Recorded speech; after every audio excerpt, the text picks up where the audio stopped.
પાનોલી જીઆઈડીસીમાં સંજાલી ગામ નજીક આવેલ સલ્ફેટ ક્રોપ કેર કંપનીમાં આજ રોજ ફંગીસાઇડની જંતુનાશક દવા બનાવવાની રાસાયણિક પ્રક્રિયા ચાલી રહી હતી, જે દરમિયાન ફંગીસાઇડ માટેની જંતુનાશક દવા બનાવવાની રાસાયણિક પ્રક્રિયા દરમિયાન કોઈ કારણોસર સ્પ્રે ડ્રાયરમાં સ્પાર્કના કારણે આગ ભભૂકી ઉઠી હતી, જે બાદ અચાનક બ્લાસ્ટ થયો હતો। જો કે ઘટનાના પગલે કંપનીના સેફટી વિભાગ દોડી આવ્યું તો પાનોલી ફાયર ટીમને જાણ થતાં જ ફાયરનો કાફલો પણ દોડી આવ્યો હતો।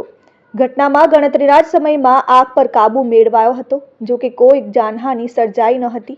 કંપની સંચાલક અને તંત્રએ હાશકારો અનુભવ્યો। જો કે આ ઘટનામાં સલ્ફેટને કારણે હવામાં ધુમાડા ફેલાતા નજીક આવેલ સંજાલી ગામના લોકોને આંખોમાં બળતરા થયા હતા, જેને લઈ ગ્રામજનોમાં રોષ ફેલાયો છે અને કંપની ખાતે દોડી આવ્યા હતા, તેમજ તેઓએ ઉગ્ર રજૂઆત કરી હતી। ઘટનાને પગલે જીપીસીબીની મોનિટરિંગ ટીમ પણ દોડી આવી હતી અને સેમ્પલ લેવાયા। જો કે આ ઘટનામાં કોઈ જાનહાનિ સર્જાઈ નથી, તેમજ કંપનીને સ્થળ નોટિસ આપવામાં આવી છે। Dharmesh Patel, RN news, Ankleshwar.